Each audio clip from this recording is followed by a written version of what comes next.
Doctor Garg, peak को क्या आप भी जैन एंड और फेब के फर्स्ट वीक में जो डॉक्टर मलिक और डॉक्टर परीक बता रहे हैं उसी को मानते हैं? और अगर ये पीक आई तो ये पीक क्या होगी सर? कितने लाख केसेस तक आप प्रिडिक्ट करते हैं? देखिए, प्रिडिक्शन मुश्किल होती है। हर देश का अपना अलग स्थिति है और हिंदुस्तान बहुत बड़ा देश है, तो हम ये नहीं कह सकते कि पूरे देश में पीक एक साथ ही आएगी।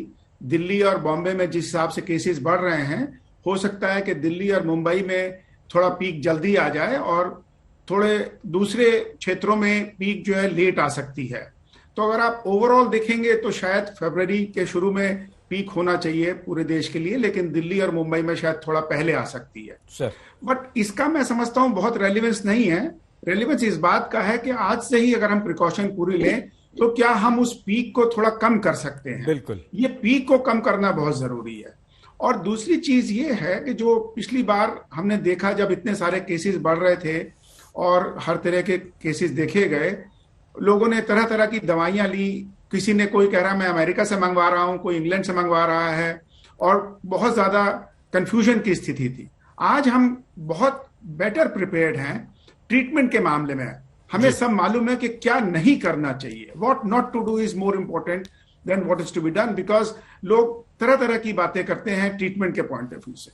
और अधिकतर मरीज जो है वो इसलिए, क्योंकि स्केयर नहीं हो, ये बताना जरूरी है कि माइल्ड डिजीज में हमें फालतू की दवाइयां नहीं लेनी है, डॉक्टर की सलाह माननी है। और इसी तरह से हमारी जो ओवरऑल हॉस्पिटलाइजेशन है और जो मोर्टेलिटी है वो बहुत ही मिनिमम हो जाएगी। प्रोफिलैक्टिक हॉस्पिटलाइजेशन की जरूरत नहीं है। तो मैं समझता हूं ये भी लोगों को समझना होगा, पूरी तरह से जानना होगा कि इस बीमारी में घबराएं नहीं। एहतियात लेंगे तो बीमारी कम होगी और सीवियर नहीं होगी। ठीक है सर।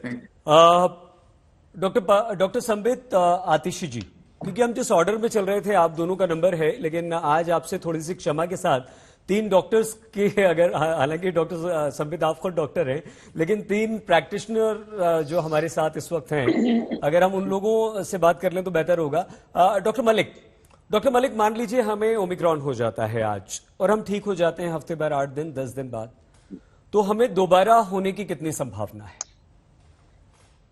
देखिए सईद जी, आपको 2-3 चीजें बता दूं जो कि व्यूअर्स को भी, मोस्टली पेशेंट्स हमसे यही पूछते हैं कि आज हमारे को ओमिक्रॉन डायग्नोज हुआ तो हम कब ठीक होंगे, कैसे होंगे। सरकार की तरफ से बड़े क्लियर दिशा निर्देश हैं कि आइसोलेशन पीरियड केवल 7 दिन का है। 7 दिन के बाद में आप आइसोलेशन पीरियड को बिल्कुल खत्म कर दें।